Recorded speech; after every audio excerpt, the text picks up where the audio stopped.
Welcome to Limitless Mindset. I'm here to talk about success. The first rule of success is to have a vision. You see, if you don't have a vision of where you go, and if you don't have a goal where you go, you drift around and you never end up anywhere. I mean, as you know, I was born in 1947 in Austria after the Second World War. So I was very fortunate that I stumbled onto my vision.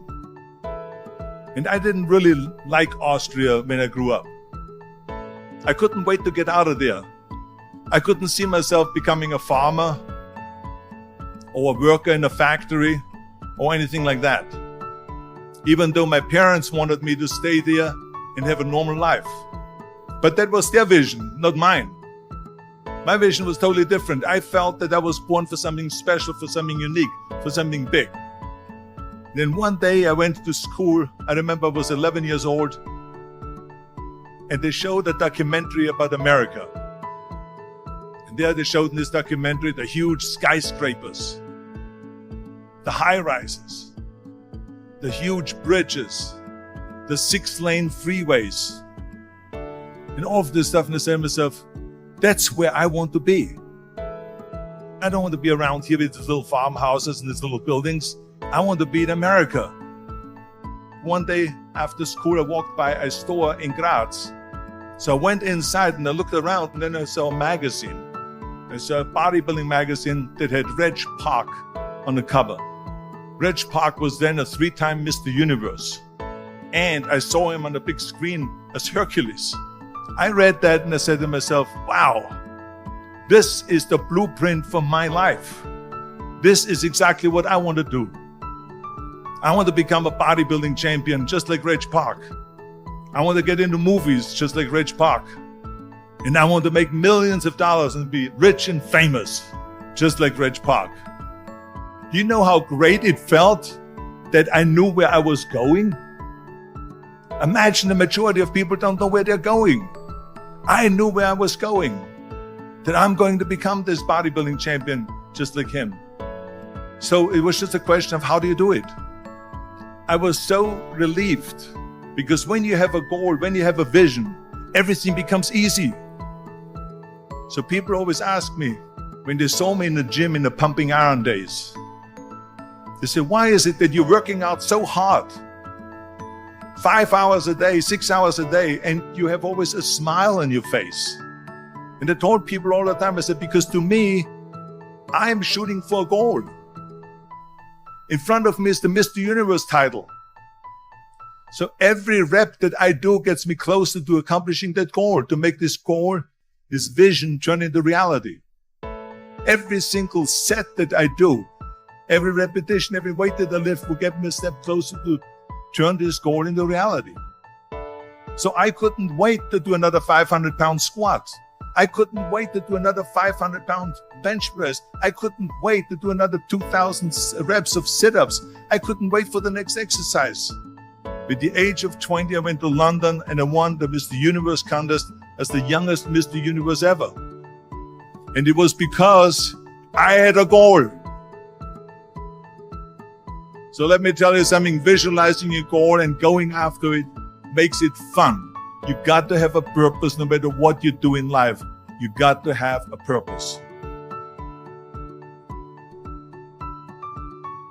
74% hate their job in America.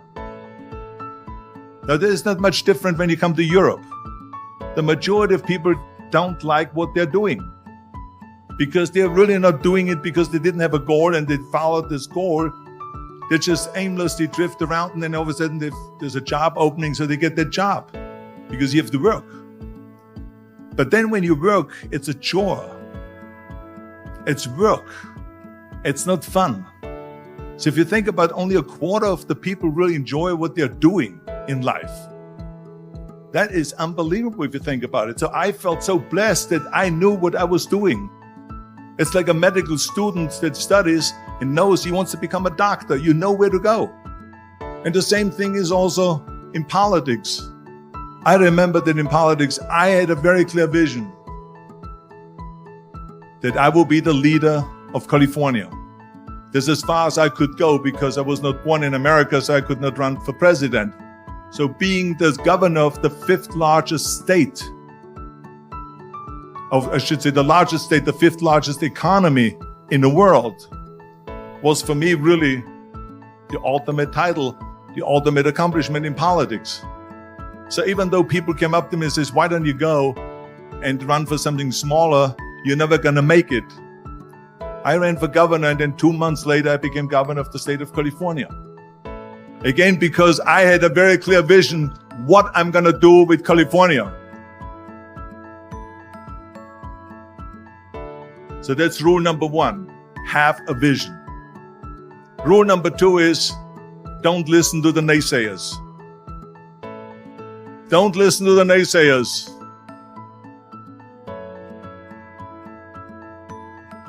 Everything I ever did, the thing that I heard out of people's mouth was, that's impossible. That can't be done. Or no. That is exactly what I heard. And of course, I proved to the people that it can't be done. So whenever someone said to me, it can't be done, I heard it can be done. When they said no, I heard yes. And when they said it's impossible, I heard it is possible. I'm a strong believer of what Nelson Mandela said, that everything is always impossible until someone does it. Well, I'm going to be the one, I said to myself, I'm going to do it and I'm going to show it to them. Maybe it has never been done before. That's perfectly fine with me. But I'm going to do it. And I did not listen to the naysayers. It's all about the hard work that you put in. I said to myself, in bodybuilding, I worked out 5-6 hours a day. I'm going to do the same thing now for acting.